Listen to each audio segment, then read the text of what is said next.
Bonjour, c'est Paul de Saltavest. Dans cette vidéo, je vais répondre à une question qui m'a été posée via le formulaire de contact de mon site internet setinvest.com. La question était la suivante. Pouvez-vous s'il vous plaît expliquer en détail la différence entre une option call et une option put et si possible illustrer cela avec des exemples concrets. Merci.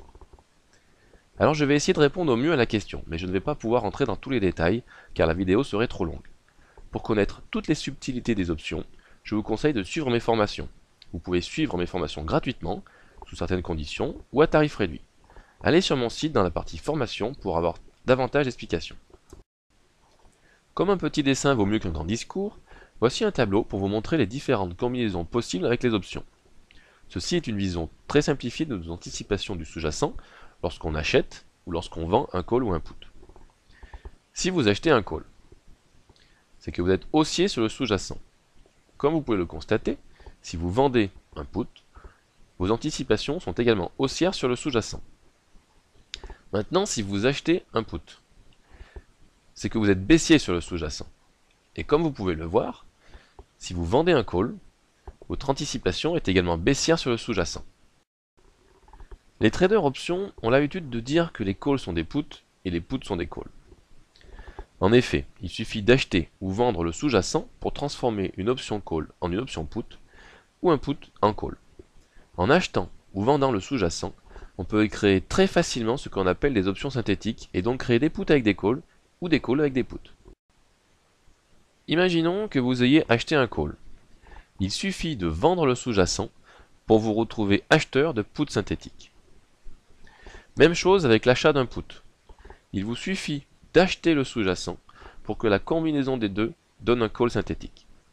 Les synthétiques sont un peu compliqués à comprendre et il faudrait faire tout un webinaire dessus. Ce que j'essaie juste de vous faire comprendre, c'est qu'un put et un call, c'est un peu la même chose. En quoi consiste donc la différence entre une option call et une option put? Je dirais que c'est la façon de les utiliser qui fait la différence.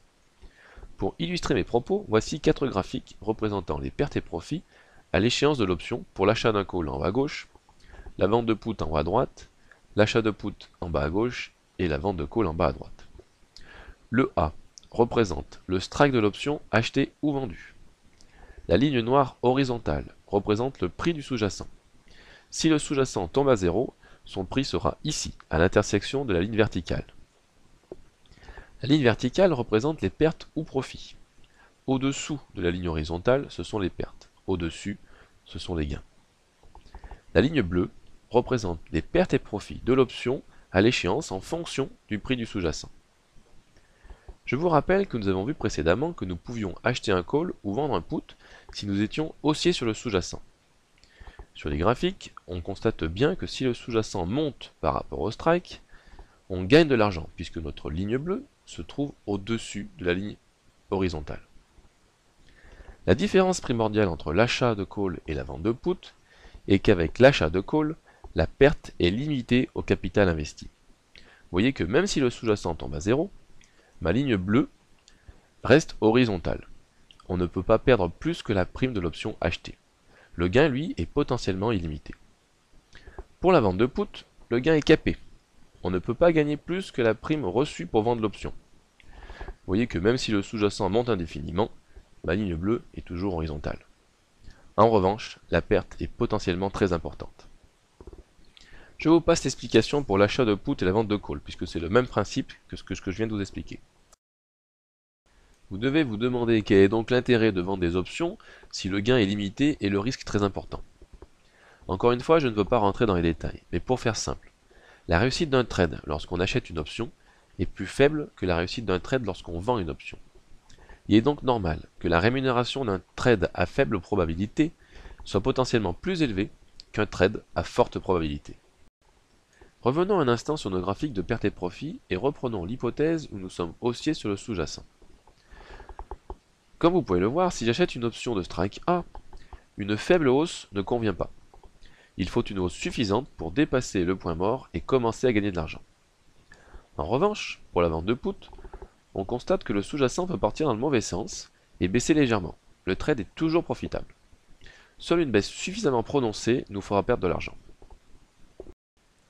Avant d'acheter ou vendre une option, Vous devez donc savoir si vous préférez réduire vos probabilités de réussite, mais avoir un gain potentiellement important, ou alors si vous préférez avoir un gain moins important, mais avec une plus grande probabilité de réussite. Voilà, je n'ai pas pu rentrer dans tous les détails, mais j'ai essayé de vous donner un maximum d'informations dans cette vidéo. Le trading sur options est certes plus compliqué que le trading sur d'autres dérivés, mais tellement plus passionnant. Les options vous permettent également beaucoup plus de stratégies, notamment non directionnelles. Et enfin, les options vous permettent d'augmenter vos probabilités de réussite. Pour réussir votre trading sur options, suivez bien le conseil qui va suivre. Ne tradez que les options des marchés régulés, c'est-à-dire laissez tomber les varants, les options binaires et les options proposées par votre broker Forex. Il y a tout ce dont on a besoin sur les marchés options régulés, car en plus de plusieurs milliers d'actions, vous pourrez trader plusieurs centaines d'ETF sur les indices, les matières premières, les taux et les devises. Suivez Celtinvest sur Facebook, vous pourrez suivre mes trades, voir mes dernières vidéos et être informé sur les news de Celtinvest. Et si vous avez des questions, n'hésitez pas à me contacter par téléphone ou par email. A bientôt!